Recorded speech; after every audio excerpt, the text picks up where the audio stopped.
Namaskar and welcome back to the course on statistical mechanics of phases and phase transitions. We have completed 8 chapters in this course, so it's a good idea to take stock of where we are in the course and what are the main points that we have explored. So the first point is that whenever we have a large number of degrees of freedom which interact with each other, they can form distinct phases. And one can, by tuning certain parameters in the system, one can have phase transitions between these different phases. And there are a class of phase transitions called as continuous phase transitions, which have universal properties. Models are used to study many of the problems in statistical physics, and these models are constructed by using symmetries, and they provide us a sort of a tool to study important concepts and also for establishing general ideas. So phases can be described by broken symmetry. There's a notion of an order parameter which we have seen. We have studied specific models. We have studied the interacting particles model, where we learned how to start from the microscopic problem and obtain a phenomenological free energy and study the phase transition using the free energy. We then went on to study a discrete model called the Ising model with spins located on lattice sites. And what we learned from that model is that the spatial dimension in which the problem is defined plays a very crucial role in determining phases. So for example, the one-dimensional Ising model does not have a phase transition at finite temperatures, whereas 2 and higher dimensions do have phase transitions at finite temperatures. We explored the notion of duality, which turns out to be an extremely important concept in physics. And then we went on to look at quantum models, where we found a very interesting connection between d-dimensional quantum mechanics problems in equilibrium with d+1 dimensional classical problems, but probably with different coupling constants. We also explored the notion of quantum duality of quantum models, and we found an exact solution for the transverse field Ising model, from which we were able to extract, using this connection between d and d+1, exponents and properties of the critical point of the two-dimensional classical Ising model. And a very important point that we discovered when studying the transverse field Ising model and related problems is that you can have emergent symmetries in the low energy, particularly near critical points, etc. And this is also a very important observation, and one should bear that in mind as well. We then went on to study approximate methods. These are particularly useful because most problems are not so nice as the transverse field Ising model or low dimensional problems, where some sort of analytical solutions are possible even in the non-perturbative regime. So we explored the approximate methods which are applicable in the non-perturbative regime, and we were able to find the overall phase diagrams of a variety of models and establish the critical properties and so on. So this is where we are in this course, and today what we will do is we will start the discussion of what are called as phenomenological theories.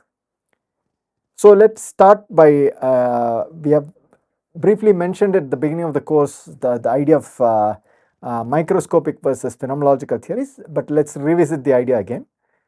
So let's go back to the Ising model, and what we did in the Ising model is we first identified an arena, and the arena in our case was a set of lattice points, and so it was a lattice, and each lattice site hosted a spin. So we actually used our knowledge of the material, for example lithium holmium fluoride. We used the knowledge of that material to construct this arena, because we know that these spins are sitting on individual lattice sites and so on. And we were also able to identify the correct degrees of freedom corresponding to the electron spins, and we used certain ideas from crystal physics and physics of spin orbit coupling and all of that stuff, and we were able to realize that there has to be strong crystallographic anisotropies in the system, and this also forces the spins to be aligned in certain directions. So we used a lot of microscopic ideas in constructing the model. Now, what do you mean by microscopic ideas? Okay, we have declared that the electron is the most elementary thing in our in at least at the energy scales we are interested in, and then using the fact that we have some idea of the material in which these electrons are sitting and forming spins, etc., we were then able to go ahead and construct this Ising model by realizing implementing all the symmetries and all of that stuff. But you can take a slightly different perspective, and my claim is, which I hope to convince you by the end of this lecture, is that even if you did not know that there were electrons or there's these lattice points and all of that stuff, you could still make a theory of the Ising model, and this relies on experiments a lot, as I will impress upon you in the discussion that follows. So, if you look at typical experiments on magnets, you will not directly probe the system on the atomic scale. You will sort of probe some average magnetization or something. We don't see the individual electron spins.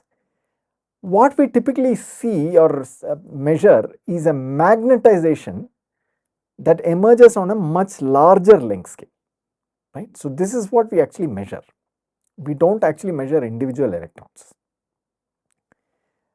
So, the natural question is, suppose we did not know about the microscopic degrees of freedom, such as the fact that there are electrons localized on these sides and they are forming spins, etc.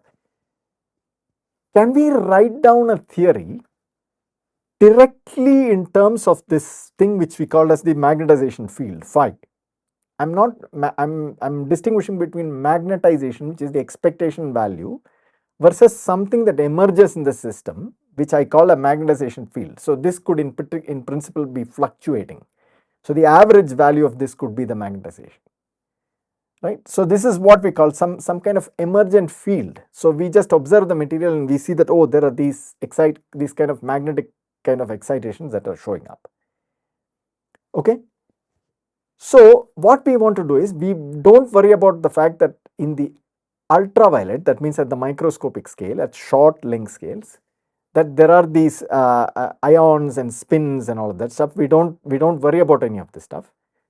What we do is we espouse a different approach. We say that, okay, I'm looking at the system on a larger length scale, maybe microns, some on scales of that type, and we see that there is some kind of magnetization like object that is emerging, some kind of smooth or some, it could be fluctuating, but it is sort of varying in space kind of field called phi.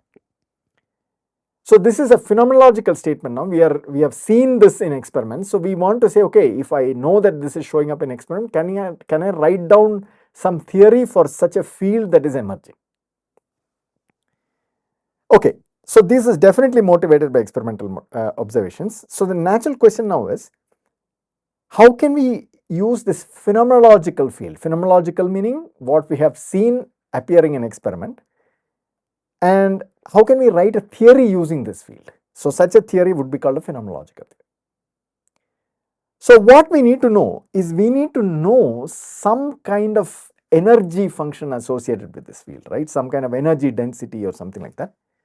And this is what Landau set out to find for any given problem, where you can have such an emergent field called something like magnetization or something.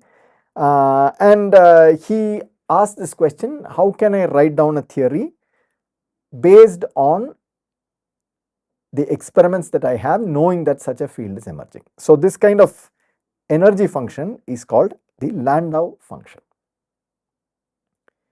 Okay.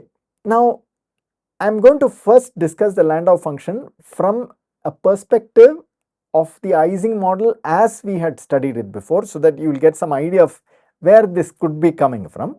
So, I am actually going to try to make a derivation of the Landau function, if you wish, using microscopic theories, right.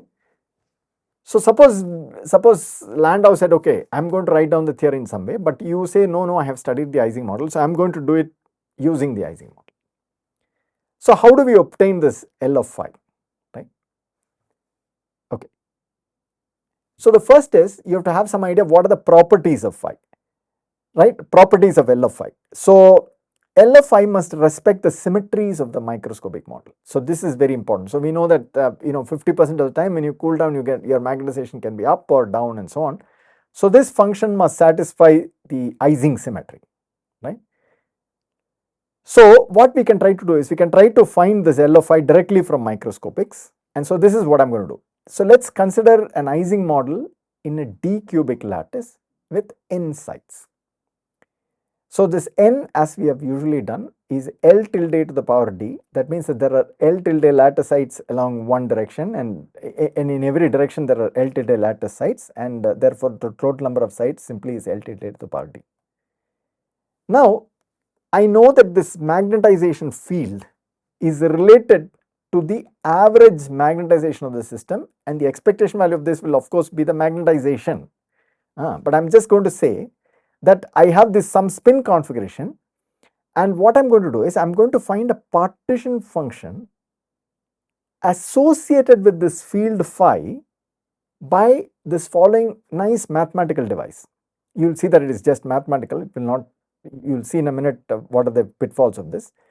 So this is just the thermal weight of any spin configuration, and I am forcing the magnetization to be equal to phi. So what this is doing is it is counting the statistical weight associated with the set of all spin configurations whose magnetization field phi is equal to whose magnetization field is equal to the phi, the value you are specifying.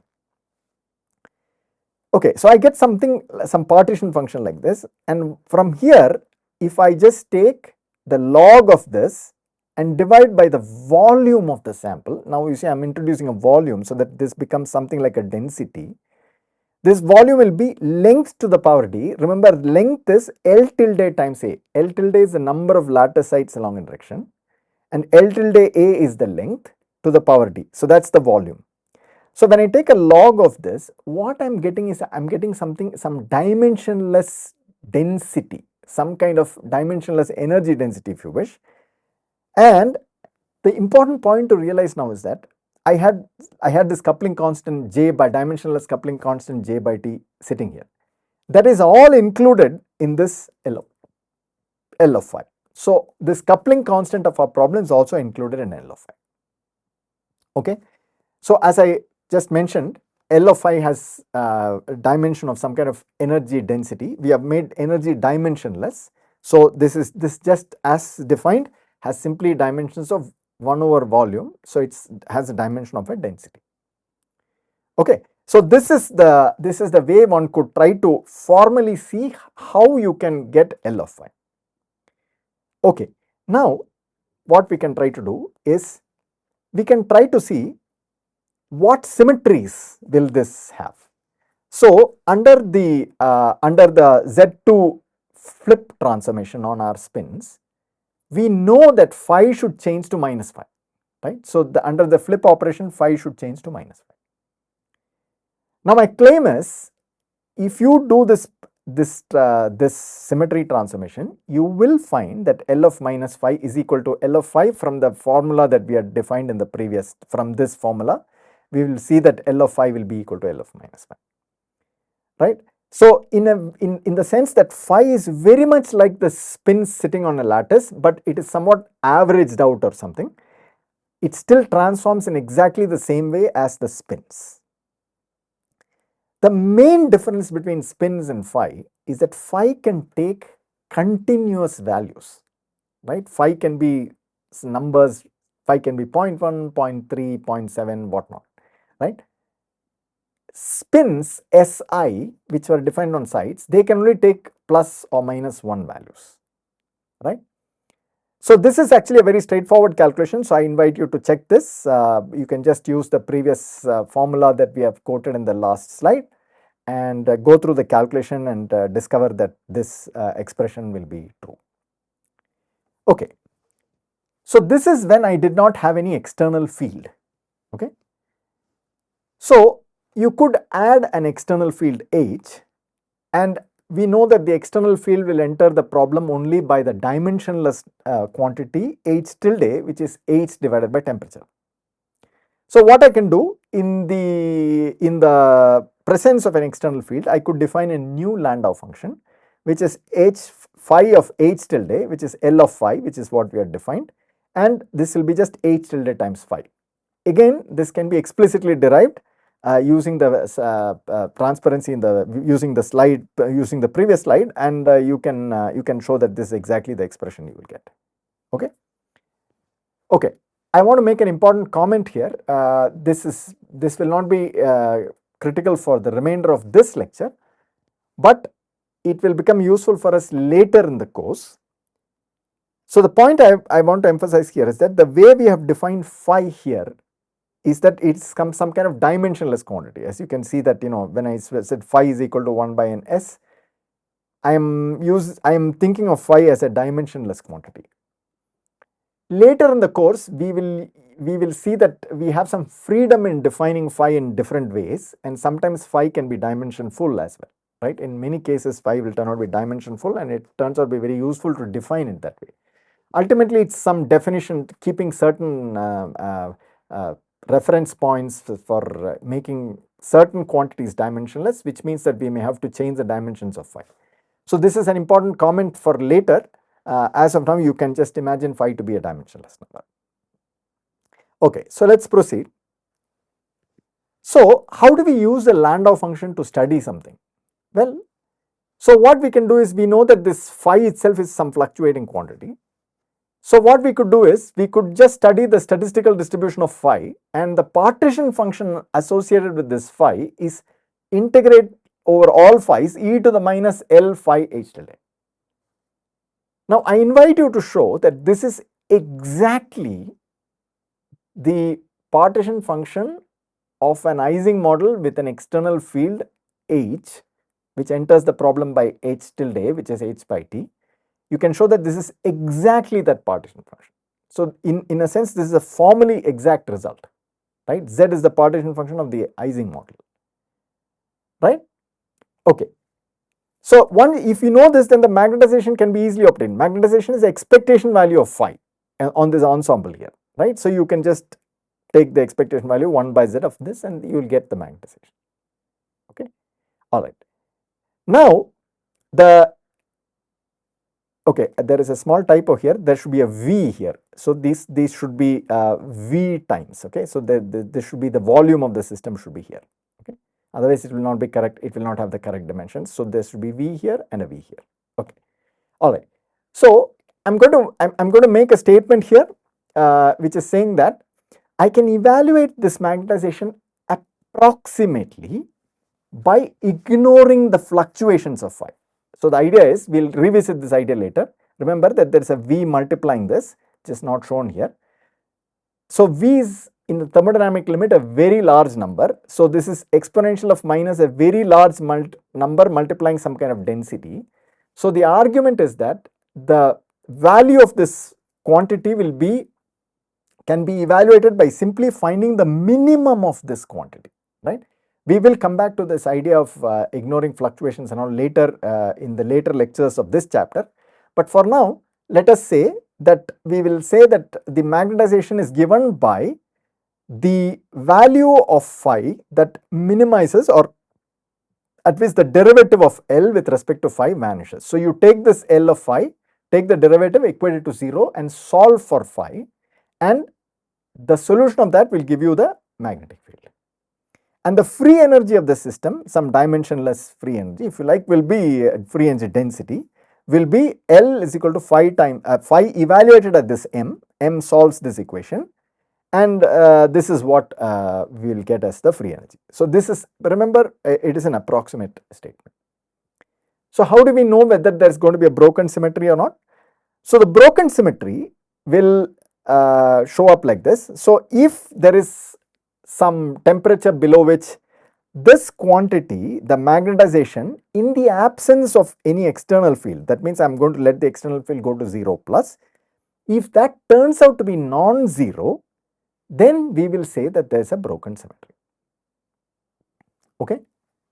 So now you will realize that this is just a formal device and we simply cannot evaluate this L of phi this way.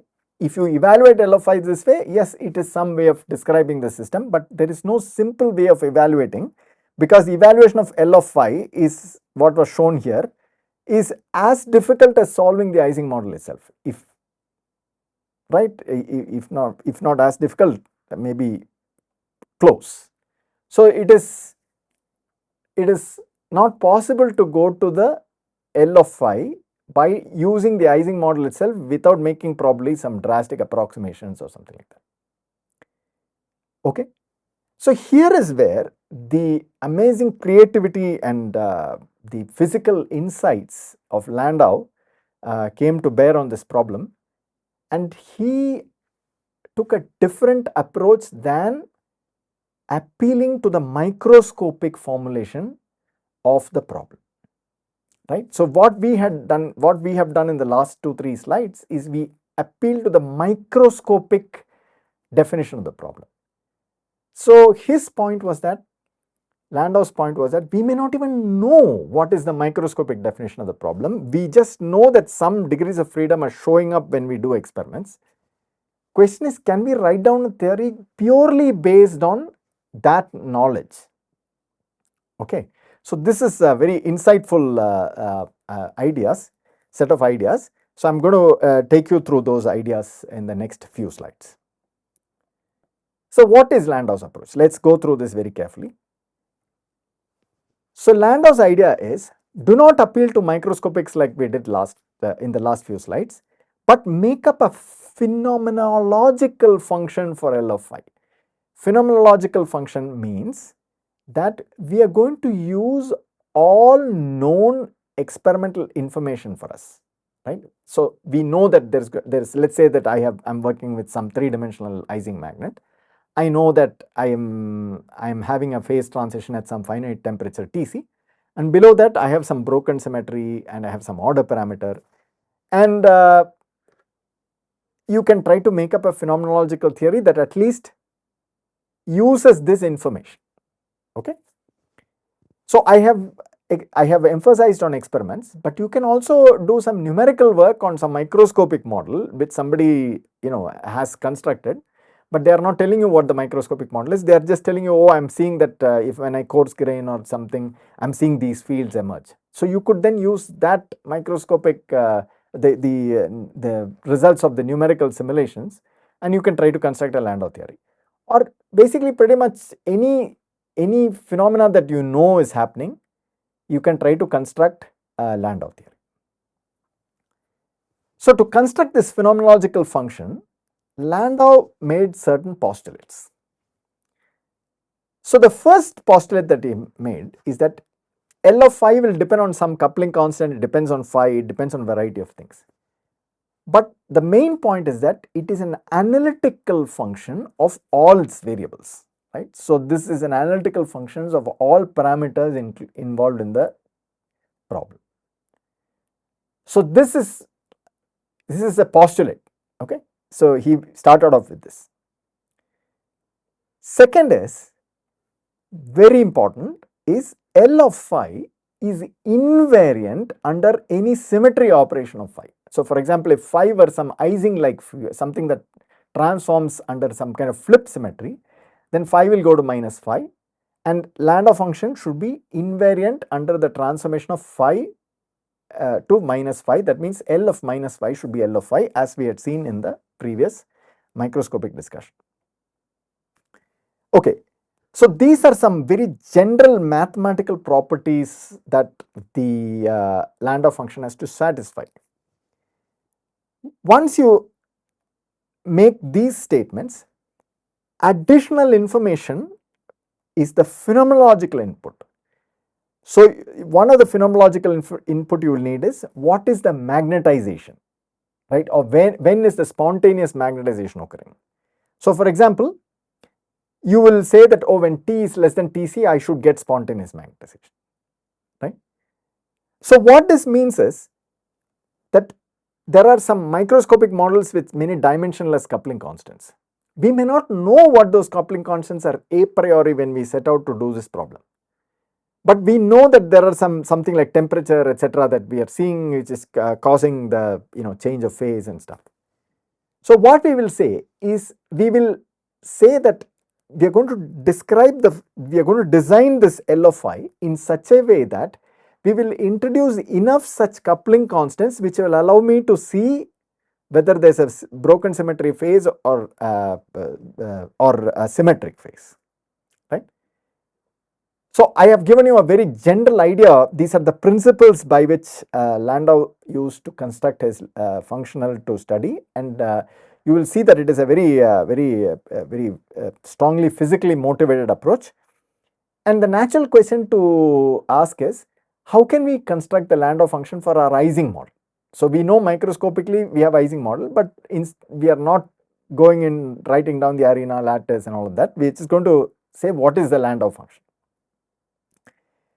So in many ways, what I am going to do is I am going to illustrate these ideas so that you can get a clearer a more concrete understanding of these ideas in the context of the Ising model. Okay.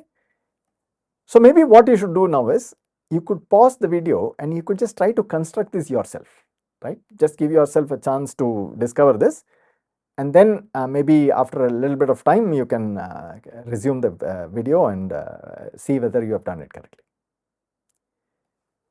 Okay. So the first thing is, for the Ising model, we have to find a phenomenological field. So the phenomenological field is some phi which is a real number.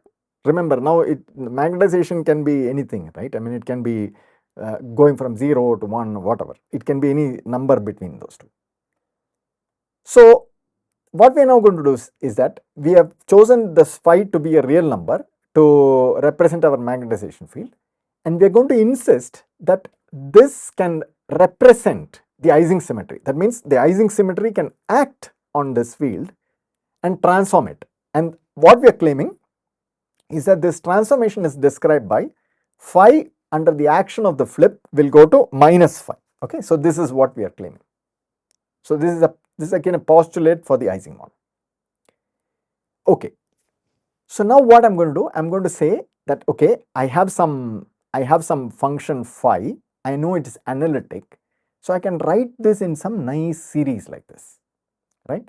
So this is some thing that does not depend on phi, this is a term that depends linearly on phi, this is the term that depends quadratically on phi, and so on. So this goes on all the way, and every term here, A0, are temperature dependent, namely the microscopic coupling constant dependent parameters, right.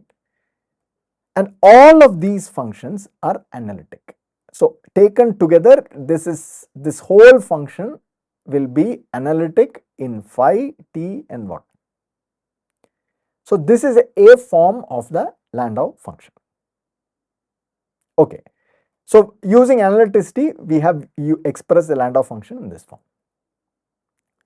Now I am going to use the Ising symmetry, and I am going to claim that L of minus phi will be equal to L of phi. This is my demand, that the function will be symmetric under the symmetry which I observe, which I know exists in experiments.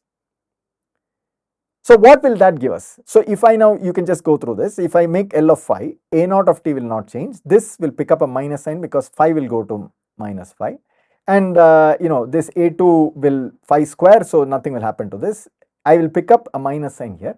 So when I change L phi to minus phi, every odd power of phi will pick up a minus sign, and I will want to demand that these two things are equal.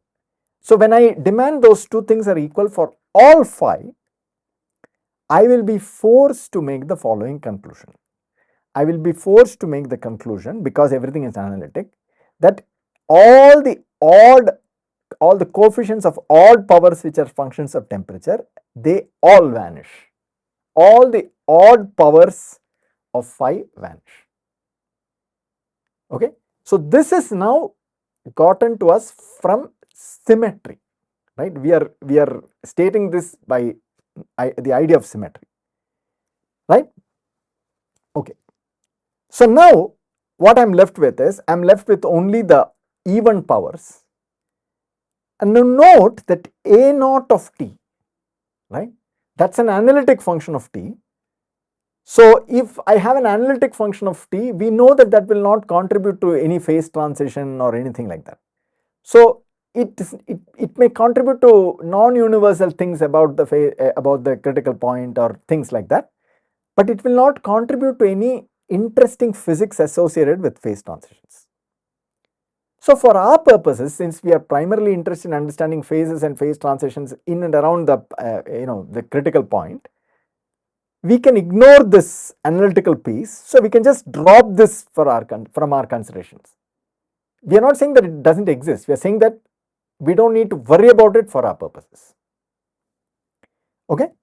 So what we can do is we can say that I'm only going to keep the even powers of phi. So I'm going to say L of phi will now be, after dropping this a naught of t, will look like a2 phi square, a4 phi to the 4, and so on, right?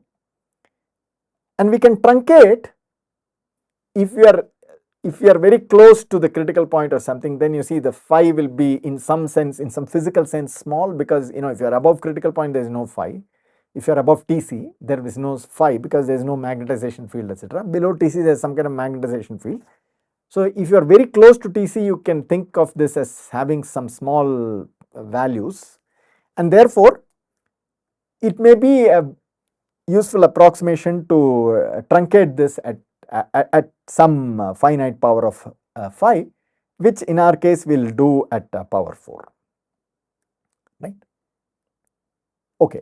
So basically I have now approximated my Landau function, and now the central question becomes the following: how do I choose these two functions, a2 of t and a4 of t, such that I can find a broken symmetry phase for t less than Tc and a symmetric phase for t greater than Tc? So this is the question. Okay. So using analyticity and symmetry, we concluded that we can write the Landau function like this and truncate it to some power. Now the point is like this: I'm going to claim that this idea that there's going to be a broken symmetry phase for t less than Tc can be incorporated into the theory by making the following choices. So suppose I define little t as the distance to the transition, as we have done before. This is t minus Tc by Tc. Then a2 of t I choose to be 1/2 at. A is a positive number, right? I'm just choosing it to be 1/2. This 1/2 is just for sake of convenience. For latter formulae will be simpler if you choose 1/2. And a4 of t is b by 4, where b is a positive number. This 2 and 4, like I just mentioned, they are for convenience for later calculations. Okay. So this is what happens. So what is our, so if I take these expressions and put it back here, you will see that the resulting Landau functional is at by 2 phi square plus b by 4 phi to the 4, where a and b are positive objects. Now please note that nowhere in this problem Tc has appeared explicitly. What is entering this is this distance to the transition. So in principle, I don't need to know what Tc is to construct Landau function. I just need to know that there is a transition, right? So the Landau theory will not tell you what the Tc is. In a sense, you are putting the Tc in by hand, and you are saying that there is a quantity called distance to the transition. So Landau theory cannot tell you what Tc is, right? So this is where we have used the experimental fact or numerical fact or whichever fact that you used to say that there is a Tc in the problem, and so in some sense you have put in the phenomenology of what you are seeing. Okay. So where is this dimension scale of the Ising model included now? The dimensionless scale of the Ising model is included in this little definition of this little t, right? Because that has all this quantity in it, and it has been put in there, right? Okay.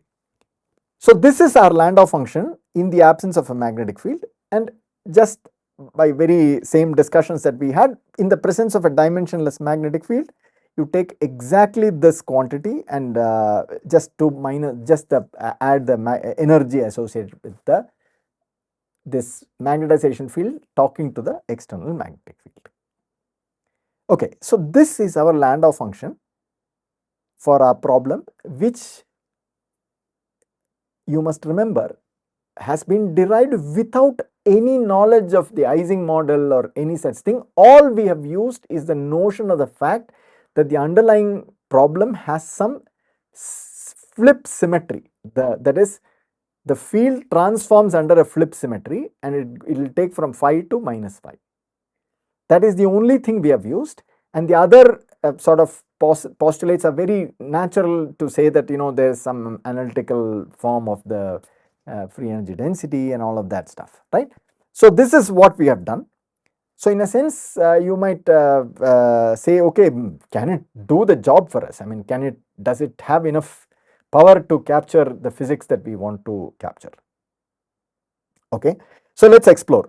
So how will I find the magnetization? So remember, the magnetization is found by finding the value of phi which minimizes this, this energy function. So now here is what I am going to show you. I will show you that this L of phi in the absence of a magnetic field has very different behavior when t is greater than 0, that is, in our microscopic way of thinking, t greater than Tc, and when little t is less than 0, that is temperature less than the critical temperature. Okay, so what I am showing you here is a plot of L of phi as a function of phi when t is equal to 0.5. So we are above Tc. Okay, so it has a simple minimum, and the minimum is associated with phi equal to 0.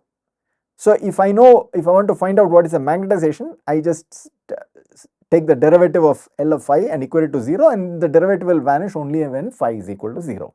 Very good. Now when I reduce the temperature, I go to 0.25, you see that this gets a little shallower, if you like, right? This thing here gets a little shallower. And when I go t equal to 0, it really becomes somewhat flattish, right? That's because when t vanishes, this is now going as phi to the 4, right? Now, when t goes below 0, you see something very interesting happen. You see that you will end up having two minima. These are minus 0.25 and minus 0.05, minus 0.5. You will see that there is a minimum at a non-zero value, and the value of phi equal to 0 is actually now a local maximum. So you develop two values of phi where you get local minimum of L of phi. Okay. So what happens is, for t greater than 0, the minimum is only at phi equal to 0, and this implies m equal to 0, and for t greater than 0, this is what we put, this is by design, we have put this in. So there is no magnetization when t is greater than, little t is greater than 0, but when little t is less than 0, the lower energy solutions, namely these local minima, they occur and they occur at some finite value of phi, and that phi is what we call as m, and you will see that will be obtained by solving this equation, at plus bm square is equal to 0. And this will imply that there are two possible solutions, m is equal to plus value here and a minus value on this side. So mod m will be square root of a mod t by b, right, for t less than 0, which gives us two solutions. This is exactly what we expect, the spontaneously broken symmetry. So system can choose either one of them, and that's the spontaneously broken symmetry. But you may not be surprised by this. You will say, what's the big deal? I designed this function to get this. Absolutely right. But now I will show you that there is a certain predictive power in this. So if you look at this expression, you will see that we can write this in this form. This magnetization are some coefficients t to the power mod t to the power beta, and what this is showing you is that beta is equal to 1/2. And in fact, you can show that this amplitude ratio C beta plus by C beta minus is equal to 0, because that's natural, because there is no order parameter when t is greater than 0. So, the plus value is 0, and the denominator is of course whatever it is here, whatever is given here, and therefore this ratio is 0. So, Landau theory now tells us, by the way we have constructed this in a very general way, is that the beta is half. So, we constructed a phenomenological theory by saying, okay, I need this phase transition below Tc, I need a phase transition at Tc, and I develop an order parameter and so on. But magically now it has produced for us a critical exponent, which we didn't put in, right? Okay, you could argue that it has been the way we chose this At is what is giving us the square root t, absolutely correct. But this is the most generic, general way of choosing this, right? Because so let's try to see what do I mean by general way of choosing this. So you see, what I need is, I need this function a of t to change sign at t equal to Tc. Now the most generic way to change sign at t equal to Tc is linear, is a linear crossing. That's the most generic way a function will attain a 0. Therefore, it's the most generic way is to say that a2 of t is linear in t minus Tc, which is capital T minus capital Tc, which is why we are writing it as 1/2 a times little t, right? So, in a sense that it's not at all fine tuned in any way. It's so if a function has to attain 0 in some interval, the most generic way it will attain 0 is linearly, right? So, it will just have a linear crossing along the 0 axis. So, this choice is what gives us this this value of beta, right? So, in this sense, we have made a prediction. The prediction is that beta is equal to 1/2. Okay, now let's explore a little more. So, I'm going to now work out what is the thermodynamics of the system when there is no external magnetic field. So, we know from a few slides back that the free energy as a function of little t will be equal to free energy density, will be equal to this Landau function evaluated at this magnetization, evaluated at the value with the minimum value of phi, and that is the magnetization. And if you just put, we know that the magnetization is 0 for t greater than 0, little t greater than 0. So, that will be 0, and you can just evaluate that it will be minus a square by 4b t square when t less than 0. Okay. From here, we can compute the specific heat, and this is just t, if you just go back to your elementary statistical mechanics, you will see that minus t times d square free energy, Helmholtz free energy by dt square will give you the specific heat, and we are doing exactly the same calculation here, except using this dimensionless distance to transition little t. So, you will see this very nice result which says that it is 0 for t greater than 0, and it is some finite value when t less than 0. So, if you evaluate what is specific heat just above Tc, namely for a small little t positive versus a small little t negative, you will see that there is a jump, right. So, the specific heat shows a jump discontinuity at the critical point. That is a prediction of the Landau theory, right. So, we didn't put this in, this is what comes out from the analysis that we did following this. Okay. Now, let us explore what is the physics in the presence of an external field. So, if I want the magnetization in the presence of an external field, I have to take this dl by d phi equal to 0, and when I set that out, I will see in presence of the magnetic field, I will get an expression of this kind. Okay. So, what I can now do is I can solve for the magnetization as a function of t and h tilde. Okay. And this is what I have done here. So, what is plotted here is the following. So in this set of calculations, I can choose certain, I can choose A and B to be unity. That's just for simplicity. That's just a choice of units, if you like, right? And we can proceed along that way. Okay, so what is shown here is this is H tilde and this is T, and you can see that when T is positive and H tilde is 0, the magnetization is 0. That's along this line. And if you look here in this plot is same as this plot, but this is plotting contours. So light blue is negative numbers, and this sort of wheat color here is positive numbers. And so that is elevated here and depressed here, and that's what exactly is shown here. So these two are actually the same plots. Okay, so what you will now see is that when t is less than when t is greater than, when H tilde is 0, when t is greater than 0, there is no magnetization. So that is 0. Okay, so that's that line. And when t is less than 0, I have two possibilities like this, and that is what is shown by this discontinuity here. Okay, and if I am remembering what we had done in few lectures back, you will see that this is exactly the kind of picture that we derived using mean field theory. There we had temperature and magnetic field and magnetization, and it produced exactly a similar picture like this, right?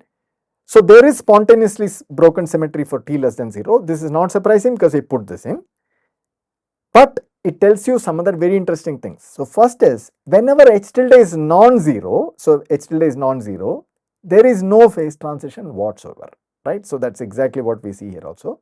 It is also reproduced in the Landau theory, right? There is no phase transition when H tilde is non-zero. Two parameters have to be tuned to reach this critical point. Namely, I have to tune H tilde equal to 0 and I have to tune little t is equal to 0. This is again precisely what we found using in the mean field theory of the Ising. I have to tune two parameters to attain criticality. The other very interesting thing, which is again agreeing very nicely with the mean field theory, is that there is a first order transition when t is less than 0, and if I go say from H tilde positive to negative, I will have to cross a first order boundary. So this critical point can be interpreted as the termination of this first order point, the termination of this family of first order transitions. This is very much similar to what we have seen in the liquid gas, and we have made those connections to the Ising model, etc. So you can now immediately see that this Landau theory can also describe the liquid gas phase transition by using exactly the ideas that we have already explored. Okay, so this is the very I hope a nice appealing result to you, that in a sense we have reproduced all the results of our very detailed microscopic calculations of the Ising model using pretty much no effort, right? I mean, it's just solving this very simple equation, and anyone can do this, and we have been able to get this. But the work that was done in getting to this place was to discover all these ideas that went into construction of the Landau function using phenomenological ideas and ideas of symmetry and analyticity. Those are highly non-trivial ideas, and they were derived by Landau using a lot of consideration, thought, and things like that. Okay, so let's proceed, and I will show you that you can get a lot more. I hope to convince you that. Okay, so let's see. We can try to compute the magnetic susceptibility. So how do we do this?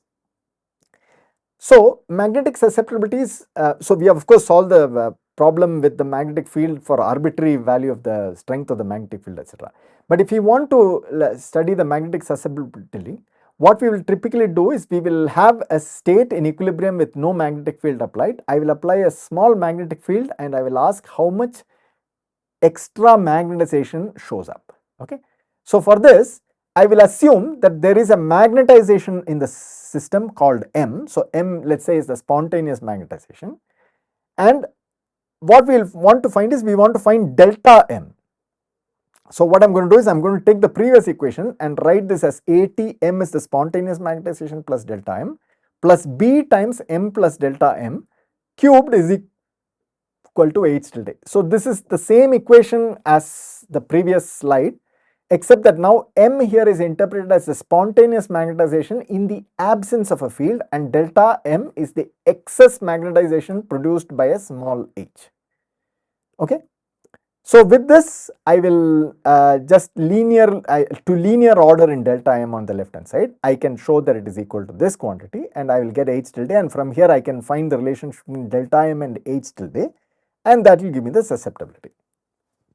So if you wish, you can just pause the video and do this algebra yourself. You will be able to show that this susceptibility goes as 1 by AT, and you can just read that off of this when t is greater than 0, m is equal to 0.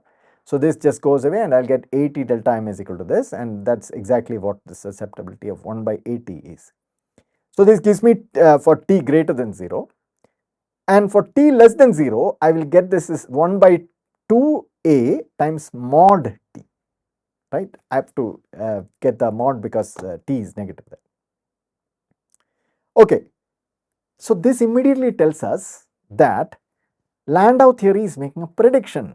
It is predicting this, we certainly did not put into the theory. It is predicting that the critical exponent associated with the susceptibility divergence is gamma is equal to 1. And the amplitude ratio C gamma plus by C gamma minus is equal to 2. This is absolutely a prediction, right? We definitely did not put this in by hand. It came out of the theory. Okay, so this is a very interesting prediction. Okay, we will look at one more little thing. Suppose I am at t equal to 0. So this is a susceptibility when t is not 0. What is the physics at t equal to 0? So when I put t equal to 0, you will see that in this expression m has to be 0 at t equal to 0, and this term equal to 0. So I'll get b delta m cubed is equal to h tilde.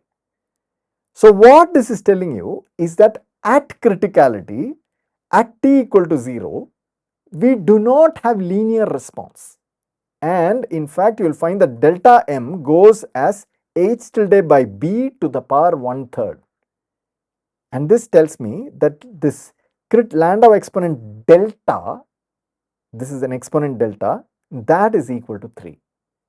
So this is exactly what we have seen before. So what is our key finding? The key finding is on a larger, with a bigger perspective. If you look at what we have done, we didn't go to any microscopic detail of any kind. We didn't solve any partition function, we didn't do anything. We just said that there is something called a Landau function. It satisfies certain analyticity and symmetry properties, and we put in the phenomenology that when t is less than Tc, I need to break symmetry, and for this purpose I don't need to know Tc per se, I just need to know the distance to the transition little t, and I constructed a theory in such that when little t is less than 0, I have this broken symmetry.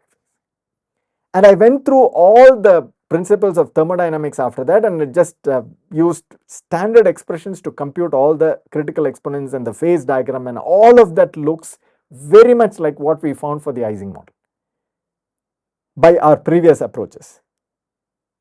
So Landau theory has exactly the parameters that Ising model had. For example, we had to tune 2 parameters to get to criticality. This is very much what we needed.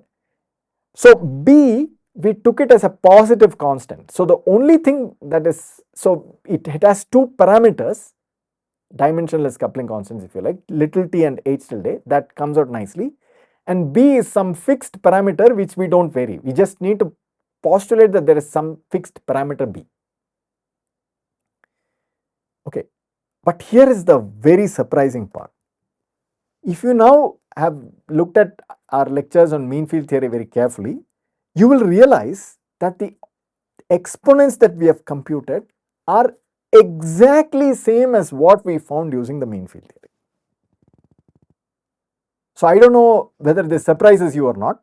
So certainly when I saw this for the first time, I was very surprised. Of course, later I understood why that would be the case, right?